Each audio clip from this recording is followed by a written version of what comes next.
வணக்கம் மாணவ மாணவிகளே.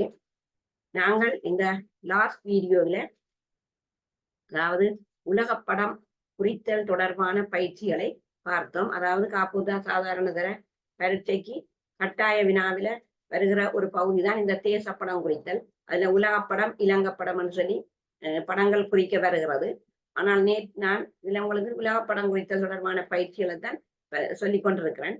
இப்ப இன்றைய வீடியோவிலே நான் சில உலகப்படம் குறித்தல் தொடர்பான பயிற்சிகளை உங்களுக்கு தருவதோடு இந்த தரம் 11 வரலாறுல அலகு 4ற்குரிய பகுதியான அதாவது பிரித்தானியர் ஆட்சியில் இலங்கையின் அரசியல் மாற்றங்கள் பற்றிய தலைப்பிலையும் மிக சுருக்கமாக உங்களுக்கு பரீட்சைக்கு வரக்கூடிய முறையில விளங்கப்படுத்தி அதற்கு உரிய வினாவிடைகளையும் நான் தொடர்ந்து வரும் வகுப்புகள்ல தர இருக்கிறேன். மிக சுருக்கமான முறையில தான் இந்த அலகு வழங்கப்படுத்தப்படும். அதே நேரம் வினாவிடைகள் உங்களுக்கு தரப்படும். அதற்கு முதல் நான் மிஸ்ஸஸ் மோகனாம்பாள் சிவகுமார், ஓய்வு பெற்ற ஆசிரியர். நீங்கள் இந்த சேனலுக்கு புதிதென்று சொன்னால் லைக் பண்ணி ஷேர் பண்ணி சப்ஸ்கிரைப் பண்ணுங்கள். வாங்க இன்றைய வீடியோவுக்குள்ள போவோம். முதலாவது நாங்கள் பார்ப்போம் இந்த பெறப்பட்ட உலக படத்துல இடங்களை எப்படி குறித்தல். அப்ப இதுல இன்றைக்கு நான் போட்டிருக்கிற உலகப்படம் தற்போது அதாவது கடந்த வருடம் நடந்த ஓயல் சாதாரண இந்த பரீட்சையிலையும் இப்படியான ஒரு உலகப்படம் தான் தரப்பட்டிருக்கின்றது. உலகப்படம் இடங்கள் இல்ல, உலகப்படம். என்னன்னு சொன்னா இதுல ஆப்பிரிக்கா கண்டத்தை காட்டி இந்த உலகப்படம் தரப்பட்டிருக்கு. நான் நேற்று விளங்கப்படுத்தின படத்துல ஆப்பிரிக்கா கண்டத்தின் ஒரு பகுதி தான் அதுல காட்டப்பட்டது. ஆனா இதுல இந்த ஆப்பிரிக்கா கண்டம் முழுவதும் இந்த படத்துல அதுல முழுவதும் இல்ல, கீழ் தென்முனைவு காட்டப்படவில்லை. ஆனா ஆப்பிரிக்கா கண்டத்தின் ஒரு பகுதி ஆப்பிரிக்காண்டு இதுல உலகப்படத்துல வந்துருக்கிறேன். இது கடந்த வருட பாஸ் பேப்பர்லயும் இதே படம் தான் உங்களுக்கு பகுதி 2ல தரப்பட்டிருக்கின்றது. அதற்கு முந்தின வருடம் நடந்த காப்பூத்தா சாதாரண தர பரீட்சையிலும் இதே உலகப்படம் தரப்பட்டிருக்கிறது. அதற்கு முதல் கடந்த காலங்களில் நடந்த பரீட்சைகள்ல ஆப்பிரிக்கா கண்டத்தினுடைய ஒரு அரைவாசி இவ்வளவு இடவழி தரக்கூடிய மாதிரி தான் இந்த படம் போடப்பட்டிருந்தது. அப்ப இப்ப இன்னைக்கு நாங்கள் இந்த உலகப்படத்துல சில புதிய இடங்களை குறிப்பதை நாங்கள் பார்ப்போம். அப்ப இந்த உலகப்படத்தை எடுத்தோம்னு சொன்னா இது ஆப்பிரிக்கா கண்டம், இது இந்து சமுத்திரம், இது இலங்கை, இது இந்தியா, மற்ற இது இந்த பெரிய பிறந்த உலகில மிகப்பெரிய கண்டம் இந்த ஆசியா கண்டம். அப்ப இது ஆசியா, இங்கால இருக்கிறது ஐரோப்பா கண்டம். அப்ப இதுல நாங்கள் இவ்வாறான ஒரு படத்துல இதுல நான் இலக்கங்கள் 1ல இருந்து 16 வரை குறித்திருக்கிறேன் இலக்கங்கள். அப்ப அந்த இலக்கங்கள் ஒவ்வொன்றுக்கும் பொருத்தமான இடங்கள் நான் இங்க கீழே தந்திருக்கிறேன். அதாவது உலகப்படத்தில் 1 தொடக்கம் 16 வரை குறிப்பிட்டுள்ள இலக்கங்களுக்கு பொருத்தமான இடங்கள் கீழே தரப்பட்டுள்ளது. அப்ப இதுல நான் இப்ப இலக்கம் 1 செங்கடல், 2 கஸ்பியன் கடல், 3 கருங்கடல், 4 ஏரல் கடல், 5 Japan, 6 Arabia, 7 London, 8 Britannia, 9 Malacca தொடுகடல், 10 Alexandria, 11 Calcutta, 12 Taiwan, 13 Batavia, 14 Italy, 15 Goa, 16 மத்தியதரை கடல். இது கடந்த கால வினாத்தாள்கள்ல வந்த இடங்களைத்தான் நான் தொகுத்து இப்ப இதுல 16 இடங்கள் போட்டிருக்கின்றேன். அப்ப இந்த இடங்களுக்குரிய இலக்கங்கள் மேல படத்துல தரப்பட்டிருக்கின்றது. உதாரணமா பார்ப்போம். முதலாவது செங்கடல். அப்ப இந்த உலக படத்துல செங்கடல் எங்க இருக்குன்னு பார்க்கணும். அப்ப இதுல நான் போட்டிருக்கேன் இலக்கம் 1 போட்டிருக்கேன். அதே நேரம் இந்த கடல்களை நான் நீல நிறத்தால நிறந்துட்டு இருக்கேன். இதுல ஒரு லைட் ப்ளூ, அதாவது இப்ப கடல்கள் நீலம் என்றதால நான் இப்ப இந்த கடல்களுக்கு இதுல ஒரு நீல நிறம் தீட்டி இருக்கிறேன், மத்தியதர கடல். அத மாதிரி இதுலயும் ஒரு நீல நிறம் தீட்டி இருக்கிறேன். அதே போல இந்த கடலுக்கும் இதுவும் கடல் தான், நீல நிறம் தீட்டி இருக்கிறேன். அதே போல இதுவும் கடல் தான், நீல நிறம் தீட்டி இருக்கிறேன். அப்ப முதலாவது பார்ப்போம். இந்த இலக்கம் 1 குறிப்பிடப்பட்டது செங்கடல். அப்ப இவ்வளவு செங்கடலைத்தான் குறிக்கின்றது. அப்ப முதலாவது இலக்கம் செங்கடல். அப்ப அங்க 1 என்றால் இங்க அதுக்குரிய விட செங்கடல். 2வது கஸ்பியன் கடல், இலக்கம் 2. அதாவது இந்த இலக்கம் 2 கஸ்பியன் கடலை குறிக்கிறது. இவ்வளவு பிரதேசமும் கஸ்பியன் கடல். கடந்த கால பாஸ் பேப்பர்களை நீங்க எடுத்து பார்த்தால் தெரியும். அங்க இந்த கடல்கள் குறிக்க வந்திருக்கிறது. கஸ்பியன் கடல் 2, இலக்கம் 2. அதே போல இலக்கம் 3 எடுத்தோம்னு சொன்னா இது என்ன கடல்னு சொன்னால் கருங்கடல். 3வது கருங்கடல். அதை நாங்கள் இங்க செக் பண்ணி பார்க்கலாம். இங்க 3வது கருங்கடல். அதே போல இலக்கம் 4. இலக்கம் 4 நாங்கள் எடுத்தோம்னு சொன்னால் அதாவது வந்து இதுல இலக்கம் 4 குறிப்பது ஏரல் கடல். இலக்கம் 4 ஏரல் கடல். அதே போல இங்க இதுல இலக்கம் 5 என்று போட்டிருக்கேன். இந்த பிரதேசம் இவ்வளவு வந்து ஜப்பானை குறிக்கின்றது. அப்ப நான் நேற்று உங்களுக்கு ஜப்பான்ல டோக்கியோன்றது குறிச்சேன். ஜப்பான் தலைநகரம் டோக்கியோ பற்றி நேற்று அதுல குறிச்சு காட்டினான். இது வந்து இந்த பிரதேசம் முழுக்க ஜப்பானாக இருக்கின்றது.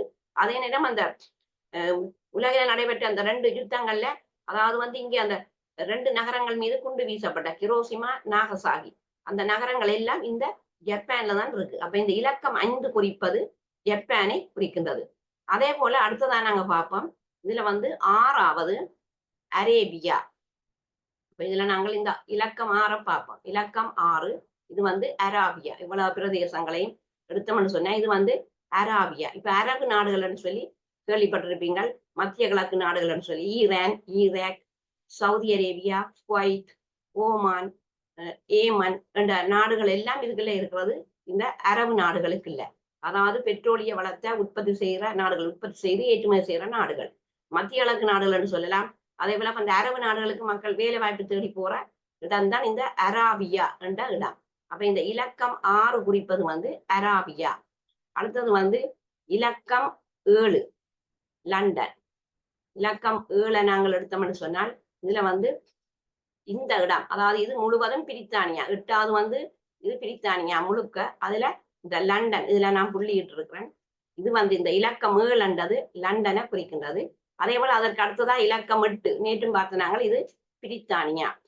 அடுத்தது வந்து 9வது என்னன்னு பார்ப்போம். இதுல 9வது மலாக்கா தொடுகடல். அப்ப இதுல வந்து இந்த மலாக்கா தொடுகடல் பார்க்கிற போது இந்த 9 கண்ட இலக்கம் மலாக்கா தொடுகடல். இதுல நான் ஒரு கோடு ஒன்று குறுக்க போட்டிருக்கேன். இந்த சுமாத்திரா தீவு கீழே இருக்கிறது, இங்கால இருக்கிறது யாவா தீவு. இந்த சுமாத்திராவை கடந்து அதுக்குள்ள ஒரு சின்ன இடைவெளி இருக்கு. இப்ப பாக்கு நீரின மாதிரி இதுக்குள்ளேயும் 2க்கு முன்னால ஒரு சின்ன இடைவெளி. அது கோட்டால விரிகாட்டுக நீளமான ஒரு கோடு, நேர்கோடு. இந்த கோடு தான் மலாக்கா தொடுகடல். 9வது மலாக்கா தொடுகடல். அதே போல 10வது வந்து அலெக்சாந்திரியா. 10வது இது வந்து எங்க இருக்குன்னு சொன்னால் ஆப்பிரிக்கா கண்டம். இந்த ஆப்பிரிக்கா கண்டத்தின் இந்த விளிம்புல இருக்கிறதான் 10வது அலெக்சாந்திரியா என்று சொல்லி சொல்றேன். அப்ப இது முழுவதும் ஆப்பிரிக்கா கண்டம். இந்த முழுக்க இவ்வளவும் ஆப்பிரிக்கா கண்டம். அதனுடைய இந்த விளிம்புல இடத்துல அலெக்சாந்திரியா இருக்கின்றது. அதே போல 11வது கல்கத்தா. அதாவது 11வது கல்கத்தா. அதாவது வந்து இது வந்து இந்தியா. இவ்வளவு இந்த வி ஷேப்ல இருக்கிறது வந்து இந்தியா. அப்ப இந்த இந்திய உபகண்டத்துக்கு கீழே இங்க இலங்கை இருக்கு. அப்புறம் இந்தியாவையும் இலங்கையையும் பிரிக்கிற ஒரு நீர்னு நேற்று பார்த்தினாங்க பாக்கு நீர்னு. இந்த அதுக்கும் ஒரு கோடை போட்டு நாங்கள் நேற்று பார்த்தினாங்க பாக்கு நீர்னு. அதுல இதுல வர்றதுதான் இந்த 11வது இடம் கல்கத்தா என்று சொல்லி சொல்லுற இடம் கல்கத்தா. அதே போல 12வது தாய்வான். 12வது எடுத்தோம்னு சொன்னால் இந்த இடம் இதுல ஒரு சின்ன வட்டம் ஒன்று போட்டு காட்டின தாய்வான். அப்ப இது வந்து இது தாய்வானை குறிக்கின்றது. இலக்கம் 12. அதே போல இலக்கம் 13 பட்டேவியா. பட்டேவியா வந்து இடத்துல இருக்குன்னு சொன்னா ஜாவா தீவில ஒரு பகுதி. அதாவது வந்து இது சுமாத்திரா தீவு. அதுக்கு அடுத்தது வந்து இது முழுக்க இவ்வளவும் ஜாவா தீவு. அதுக்குள்ள அந்த முதல் விளிம்புக்கு கிட்ட இதுல போடப்பட்ட புள்ளிதான் பட்டேவியா என்று சொல்லி சொல்றான். அதே போல 14வது இத்தாலி. அதாவது முசோலினியினுடைய இடம் 14வது. அதாவது இங்க வந்து 14வது இந்த இடம் வந்து இத்தாலிய குறிக்கின்றது. 14 இந்த மத்தியதர கடல் இந்த வந்துட்டது. அதுக்கு மேல இருக்கிற அந்த ஒரு வளைவு மாதிரி இந்த பகுதியை நாங்கள் இத்தாலி முசோலினுடைய இடம் 14. அடுத்தது கோவா. கோவா வந்து 15. இது வி ஷேப்ல இந்தியா. இந்த இந்தியாவில இதுல வந்து 15 என்ற இலக்கம் குறிச்சிருக்கிறேன். இந்த புள்ளிதான் கோவா என்று சொல்லி நாங்கள் எடுத்துக்கொள்கிறோம். அதே போல 16வது மத்தியதரை கடல். இப்ப இதுல இந்த நீலன்றத்தால தீட்டப்பட்டது எல்லாமே இந்த படத்துல நீலன்றத்தால காட்டப்பட்ட பிரதேசங்கள் எல்லாம் கடலைத்தான் குறிக்குது. அப்ப இது வந்து மத்தியதர கடல். அப்ப இதுல வந்து கடல்கள்ல ஒன்று செங்கடல் இருக்கு, மத்தியதர கடல் இருக்கிறது. அதே போல நான் இதுல 3வது உங்களுக்கு சொன்னேன். 2வது சொன்னா காஸ்பியன் கடல். இது காஸ்பியன் கடல். அதே போல 3 கருங்கடல், 4 ஏரல் கடல். அப்ப இவ்வாறு உங்களுக்கு வந்து பரீட்சைக்கு இது ஒரு பயிற்சியாக இருக்கும். இந்த பயிற்சிகளை நீங்கள் குறித்து பழகுவதன் மூலம் இந்த இடங்களை வந்து நீங்கள் தெரிந்து கொள்ள முடியும். நீங்கள் இந்த இடங்களை சரியாக இனம் கண்டு கொண்டால் மற்ற கண்டங்களும் தெரிஞ்சிருக்கணும். இதுல வந்து இப்ப இது ஆப்பிரிக்கா கண்டம்னு சொன்னா அது கிட்டத்தான் இந்த செங்கடல் எல்லாம் இருக்குது. அத மாதிரி இது வந்து இந்திய உபகண்டம். இந்த இந்திய உபகண்டத்துக்கு கிட்டத்தான் பம்பாய், கல்கத்தா போன்ற பிரதேசங்கள் இருக்கிறதுன்றதை தெரிஞ்சிருக்கணும். மற்ற இது ஆசியா கண்டம். அந்த ஆசியாவில கிட்டத்தான் இந்த ஜப்பான், இந்த தென்னாசிய நாடு, தென்கிழக்கு ஆசிய நாடுகள், இப்ப இந்தியால இருக்கிற பர்மா, சிஎம், கம்போடியா அப்படியான நாடுகள். அப்ப அதுல சில சில இடங்கள் மற்ற இங்கால இருக்கிறது எல்லாம் ஐரோப்பிய நாடுகள். ஐரோப்பிய நாடுகளுக்குரியவை பிரித்தானியா, பிரான்ஸ், ஜெர்மனி, இத்தாலி போன்ற நாடுகள். இப்ப இது உலகப்படம் குறித்தல் கிட்டத்தட்ட இதுல 16 இடங்கள் நான் இதுல உங்களுக்கு போட்டிருக்கின்றேன். அடுத்தது வந்து நாங்கள் இந்த உலகப்படம் தொடர்பாக மேலும் சில பயிற்சிகள் வந்து நீங்கள் அடுத்தடுத்த வகுப்புகள்லையும் அந்த பட வேலைகள் போய்கொண்டிருக்கும் உலகப்படம், இலங்கைப்படம் தொடர்பாக. அடுத்தது நாங்கள் இன்றைக்கு இன்னொரு புதிய பாடம் ஒன்று தரம் 11 வரலாறுல அலகு 4க்குரிய முதல் ஏற்கனவே 3 அலகுகள் செய்து வினாவிடைகள் தரப்பட்டிருக்கிறது. இன்றைய அலகில வந்து பிரித்தானியர் ஆட்சியில் இலங்கையின் அரசியல் மாற்றங்கள். அப்ப இதுல நாங்கள் இந்த தலைப்பு கீழே என்னென்ன விஷயங்கள் அந்த பாடப்பிறப்பில சொல்லப்படுதுன்னு சொன்னால், பிரித்தானியர் இந்த நாட்டில அறிமுகப்படுத்திய அரசியல் யாப்பு சீர்திருத்தங்கள். இந்த தலைப்புல சொல்லப்பட்ட விஷயம் பிரித்தானியர் இந்த நாட்டில அறிமுகப்படுத்திய அரசியல் யாப்பு சீர்திருத்தங்கள். அதுல வந்து இப்ப கோல்ப்ரூக் யாப்பு சீர்திருத்தங்கள், மற்றது வந்து மெனிங் மெக்கலம் யாப்பு சீர்திருத்தங்கள், அதே போல டொனமூர் யாப்பு, அதே போல சோல்பெரி யாப்பு அப்படியான பிரித்தானியர்களால் அறிமுகப்படுத்தப்பட்ட யாப்பு சீர்திருத்தங்கள்.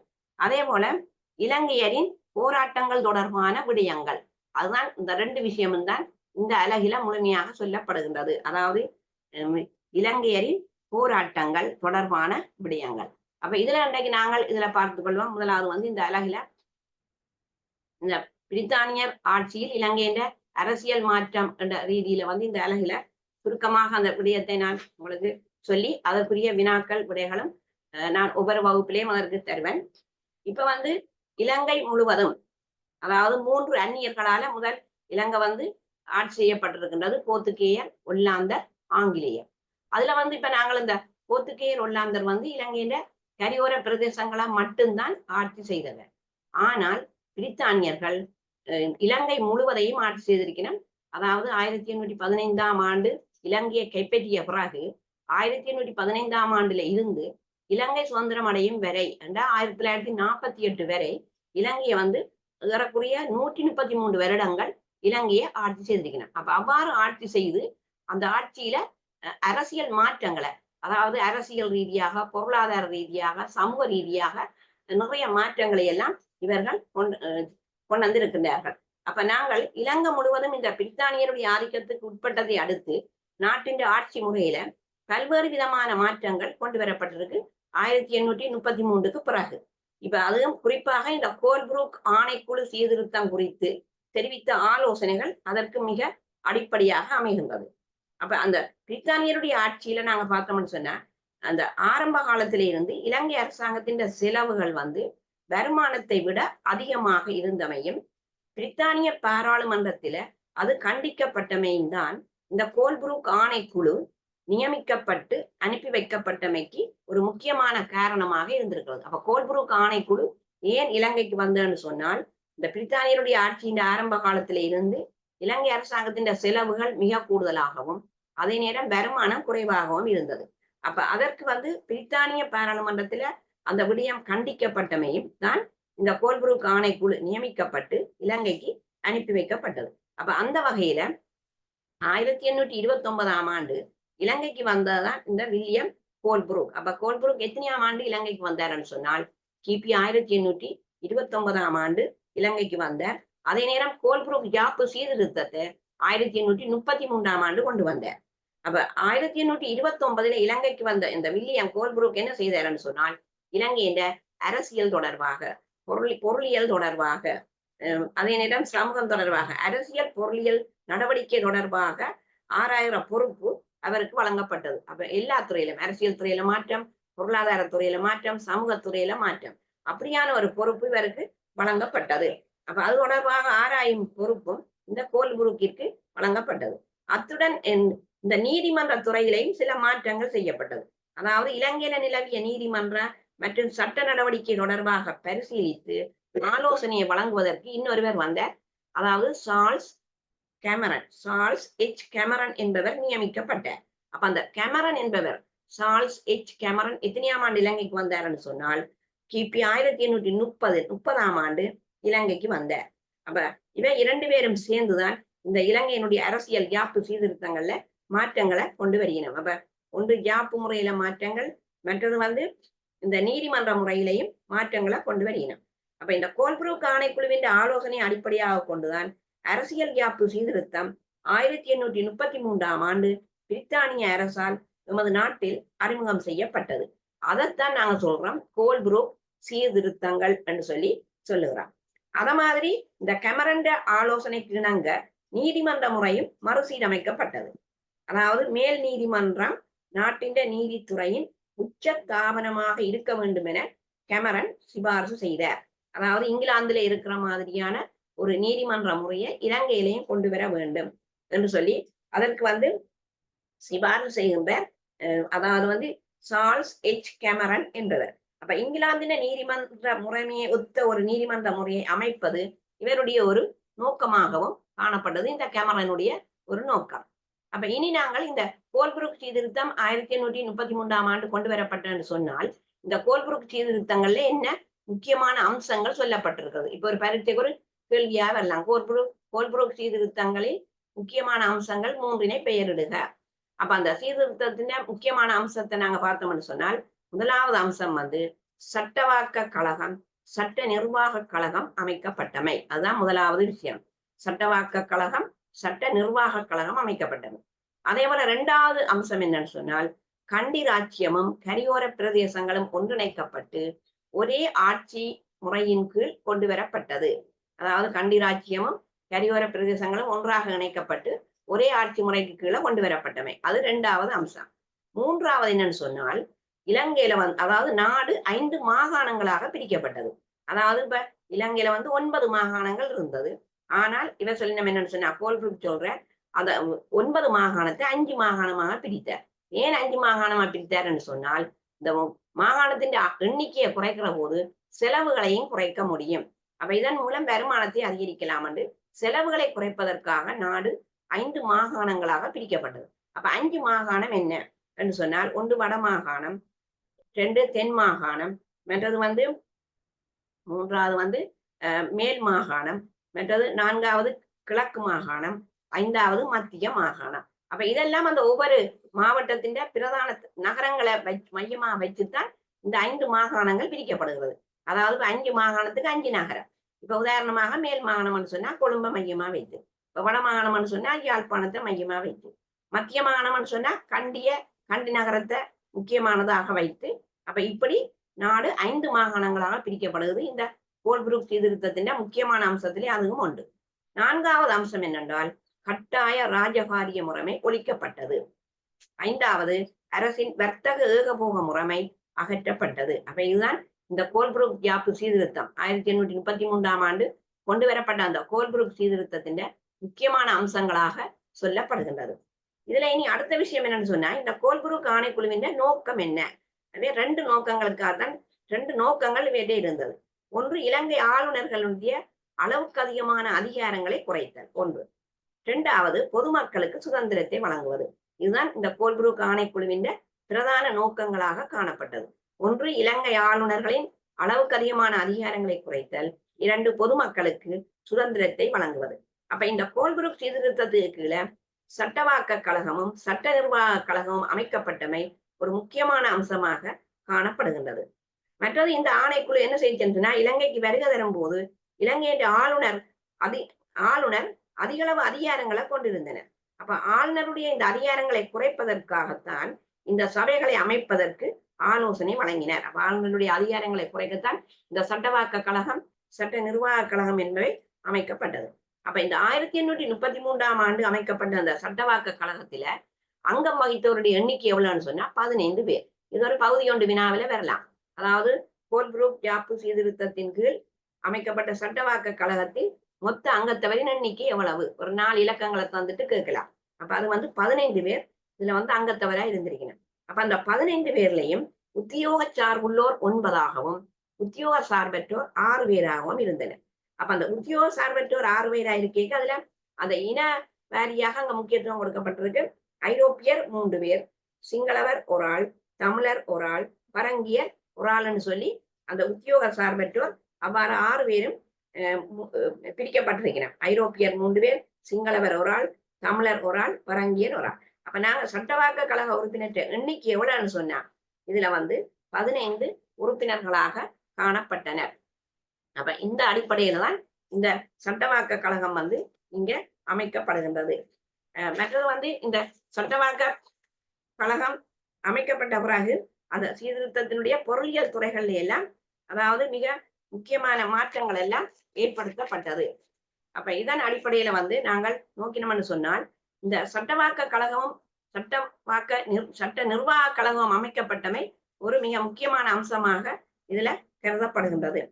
அதே போல இந்த உத்தியோக சார்பற்ற அங்கத்தவர்கள் இன ரீதியாக நியமிக்கப்பட்டமையை இது இனவாரி பிரதிநிதித்துவ முறை என்று சொல்லப்படுகிறது. ஏன்னு சொன்னா இந்த உத்தியோக சார்பற்றோர்ல 6 பேர் நியமிக்கப்பட்டான்னு சொன்னார். ஐரோப்பியர் 3, சிங்களவர் 1, தமிழர் 1, பரங்கியர் 1. அப்ப இந்த சட்டவாக்க கழகத்திற்கு உத்தியோக சார்பற்ற அங்கத்தவர்கள் இன ரீதியாக நியமிக்கப்பட்டமை இது இனவாரி பிரதிநிதித்துவ முறை என கூறப்பட்டது. அப்ப இது எதிர்கால இலங்கையில் பாதகமான விளைவுகள் ஏற்படுத்துவதை மிகவும் பாதகமான விளைவுகளை இது ஏற்படுத்துவதற்கும் காரணமாக இருந்தது. அப்ப இதை வச்சுதான் அங்கால சில போராட்டங்கள் ஐரோப்பியருடைய போராட்டங்கள்னு சொல்லி அதுல சில போராட்டங்கள் எல்லாம் இடம்பெறுகின்றது. அப்ப இவ்வளவு நேரம் நான் இந்த கோல்புரூக் ஜாப்பு சீர்திருத்தம் அந்த சீர்திருத்தத்தின் முக்கியமான அம்சங்கள் இந்த அலகு 4.1 இந்த விஷயங்கள் சொல்லப்பட்டிருக்கின்றது. நான் இப்ப இதுல இவ்வளவு நேரம் சொன்ன அந்த விஷயத்துல இந்த வினாவுடைய நாங்கள் அதுல நோக்கினோம்னு சொன்னால் அதுல வினாக்கள் கொஞ்சம் உங்களுக்கு தந்திருக்கின்றேன். இந்த கோல்புரூக் ஆணைக்குழு எத்தனையாம் ஆண்டு இலங்கைக்கு வருகை தந்தார்? அதாவது கோல்புரூக் ஆணைக்குழு கோல்புரூக் எத்தனையாம் ஆண்டு இலங்கைக்கு வருகை தந்தார்? அது நான் அதுல சொன்னேன் உங்களுக்கு 1829ஆம் ஆண்டு. முதலாவதுக்குரிய விடை 1829ஆம் ஆண்டு. இரண்டாவது கேள்வி, கோல்புரூக் ஆணைக்குழு இலங்கைக்கு அனுப்பி வைக்கப்பட்டமைக்குரிய முக்கியமான காரணம் யாது? அப்ப அது அனுப்பி வைக்கப்பட்டதுக்கான காரணம் என்னன்னு சொன்னால் பிரித்தானியருடைய ஆட்சியின் ஆரம்ப காலத்தில இருந்து இலங்கை அரசாங்கத்தின் செலவுகள் வருமானத்தை விட அதிகமாக இருந்தமையும் பிரித்தானிய பாராளுமன்றத்தில் அது கண்டிக்கப்பட்டமையுமே பிரதான காரணம். மூன்றாவது நாங்கள் எடுத்தோம்னு சொன்னால் கோல்புரூக் சீர்திருத்தம் எத்தனையாம் ஆண்டு இலங்கையில் அறிமுகம் செய்யப்பட்டது? 1833. அடுத்தது நான்காவது, சார்ல்ஸ் எச் கேமரன் எத்தனையாம் ஆண்டு இலங்கைக்கு வருகை தந்தார்? 1830. கிபி 1830 தான் இந்த கேமரன் இலங்கைக்கு வருகை தந்தனர். அப்ப இந்த கேமரன் முன்மொழிந்த சிபாரசுகளை குறிப்பிடுக. ஐந்தாவது வினா, வேற என்னென்ன சிபாரசுகளை முன்வைத்தார்? கேமரன் முன்மொழிந்த சிபாரசுகள். முதலாவது, இங்கிலாந்தில் நடைமுறையில் உள்ள நீதிமன்ற முறையை இலங்கையிலும் கொண்டு வர வேண்டும். அதுதான் முதலாவது. இங்கிலாந்துல நடைமுறையில இருக்கிற நீதிமன்ற முறையை இலங்கையிலும் கொண்டு வரப்பட வேண்டும். இரண்டாவது, ஒரு நாட்டின் உச்ச நீதித்துறை ஸ்தாபனமாக மேல் நீதிமன்றம் விளங்க வேண்டும் என்று கூறினார். அப்ப இது இந்த கேமரன் முன்மொழிந்த சிபாரசுகள்ல மிக முக்கியமானது. ஆறாவது வினா, கோல்புரூக் சீர்திருத்தங்களின் முக்கியமான அம்சங்களை குறிப்பிடுக. அதான் நான் சொன்ன விடயங்கள். ஒன்று, சட்டவாக்க கழகம் சட்ட நிர்வாக கழகம் அமைக்கப்பட்டமை. 2, மலைநாடும் கரையோர பிரதேசங்களும் ஒன்றிணைக்கப்பட்டு ஒரே ஆட்சியின் கீழ் கொண்டு வரப்பட்டமை. 3, நாடு 5 மாகாணங்களாக பிரிக்கப்பட்டமை. 4, கட்டாய அரசகர்ம முறை ஒழிக்கப்பட்டமை. 5, அரசின் வர்த்தக ஏகபோக முறைமை அகற்றப்பட்டமை. 7வது வினா, கோல்புரூக் ஆணைக்குழுவின் முக்கியமான நோக்கங்கள் யாவை? அவர்கள் முக்கியமான நோக்கங்கள் என்னன்னு சொன்னா இலங்கை ஆளுநர்களின் அளவுக்கு அதிகமான அதிகாரங்களை குறைப்பது, அதே போல பொதுமக்களுக்கு சுதந்திரத்தை வழங்குவது. இது இந்த கோல்புரூக் ஆணைக்குழுவின் முக்கியமான நோக்கம். 8வது வினா, இலங்கையில் நீதிமன்ற மற்றும் சட்ட நடவடிக்கை தொடர்பாக பரிசீலித்து ஆலோசனைகளை முன்வைக்க நியமிக்கப்பட்டவர் யார்? அது தெரியும், சார்ல்ஸ் எச் கேமரன்.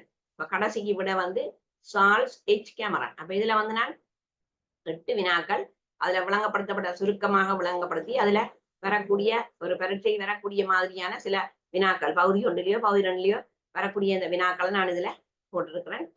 இப்ப நீங்கள் இந்த வீடியோ உங்களுக்கு பிடித்திருந்தால் ஷேர் பண்ணி லைக் பண்ணி சப்ஸ்கிரைப் பண்ணுங்க. நாளைய வகுப்பில் நன்றி.